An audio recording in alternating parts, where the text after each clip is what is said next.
Yes, I'm alive. Hey everybody, this is Erica, the technology nerd who likes to film stuff, and I got myself an iPad Air 2. I have just filmed a video reviewing the Nexus 9 tablet. And this is an Android tablet that has a 4:3 aspect, and it's also an incredibly quick Android tablet. I have really learned to love this tablet. So naturally, I wanted to compare it to one of its closest competitors, which would be the iPad Air 2. So we must unbox it. We must. I've got a couple of other tablets next to me so that I can compare them in size. So let's go ahead and open the box. So here we have just the plain box in all of its glory. And I'm going to just take my fingernail here, if I can do this. See, I don't need scissors. As a girl, it's acceptable to have long fingernails. So just ripping off that plastic, if I can, all the way. Okay, this is not as fantastical as I thought it would be. Okay, plastic off. So this is the 64 gigabyte space gray model. Let the box slide open. Thug. And here we have the device. Ooh, that is really very light. I have not had a chance to play around with one of these yet. So this is the first time I am laying my hands on one. I've only seen the iPad Air in stores, and it's always connected to one of those things, so I've never had a chance to actually feel how light this is. The last iPad I owned myself was an iPad 2, I believe, and that was really big and bulky. So we've got that Apple symbol there that's actually quite large. So we've got some plastic, and underneath that plastic I can see that we've got that Touch ID button there. So we've got ourselves an iPad charger, all the documentation and stuff. And we've also got one of these cords for charging.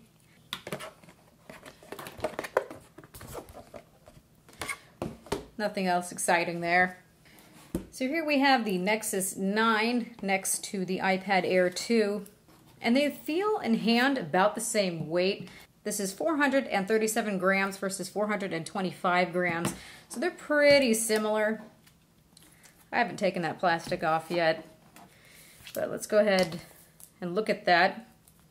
So you can see the differences in the sizes there. The iPad Air 2 is larger on all sides. What we have on the Nexus 9 is an 8.9 inch display. And that is versus the 9.7 inch display of the iPad Air 2. So that does make quite a difference with that size difference that we have. So let's go ahead and take off this plastic. Now I've been seeing, wow, that's loud. So what I have been seeing with this particular device is that it's very, very quick. So since I've been playing a lot with the Nexus 9 tablet, I want to compare to really see what the difference is, because with the Nexus 9 tablet, I feel like it's an Android tablet that finally compares to the smoothness of an iPad. So let's go ahead and turn it on. The power button's at the top now. So while it's powering on, I'm also curious to see if this display has light bleed like we do on the Nexus 9. That's something that's been really annoying me with the Nexus 9. So we've got our standard headphone jack here at the top. We've got our power button at the top. We've got a microphone. We've got our volume buttons, which are nice, and I'm glad that they're not loud like they are on the iPhone 6 Plus. That has the loudest, most clickiest buttons I've ever experienced. On the bottom, we've got some stereo speakers. We've also got the lightning port. There's nothing on the left-hand side at all.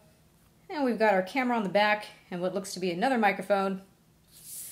This really is quite a dark gray. I wasn't expecting that, but it looks nice. This looks quite elegant to me. Very industrial, very, very clean. And we've also got that front-facing camera and that Touch ID button. This thing is still being set up. What I can say is this just feels like a crazy thin device.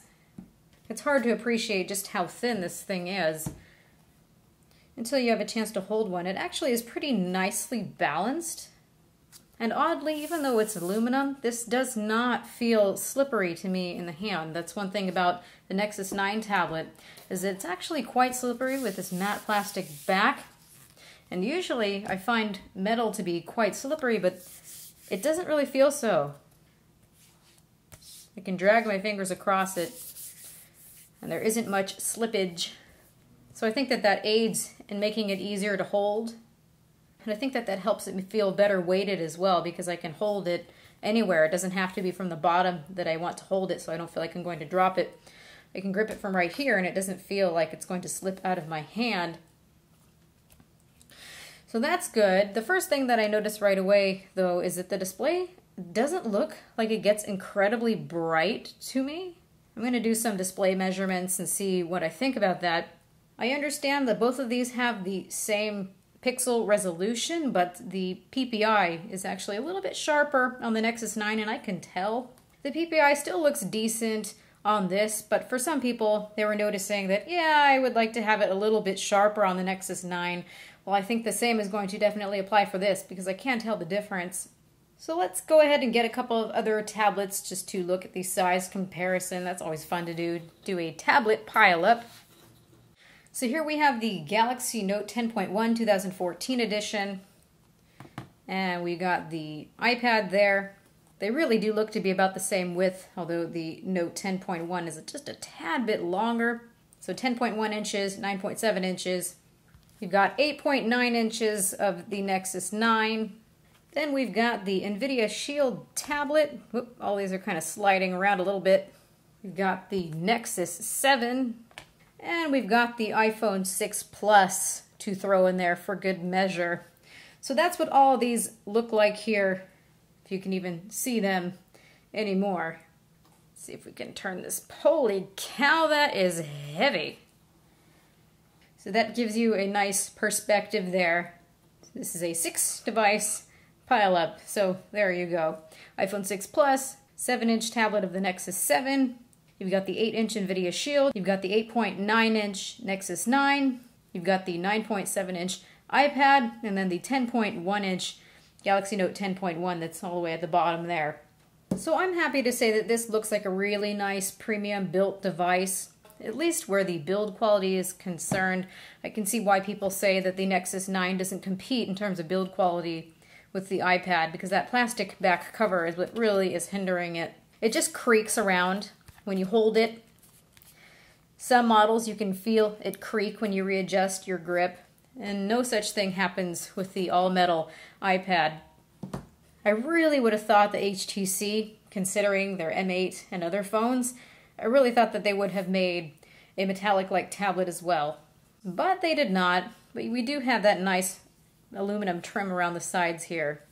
So what I want to do now is take this, measure the display, play with it, really see what the difference is in terms of performance feel-wise between the Nexus 9 and this one. And I'm finally happy to see that this has 2 GB of RAM. For the longest time, Apple devices have kept 1 GB of RAM. Even the iPhone 6 Plus only has 1 GB of RAM, and that's just ridiculous. When you are opening a bunch of tabs for web pages, they always refresh.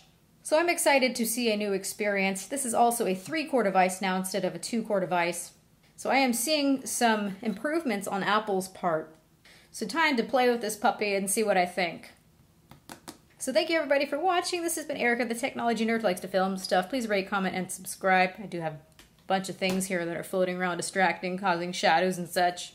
Let me know what you think about this device, if you've had a chance to play with it, or if you have one, especially in regards to the Nexus 9, because I think these are the two that are really competing. But this is a nice slim device here, and it looks quite promising. So have a good night, everyone.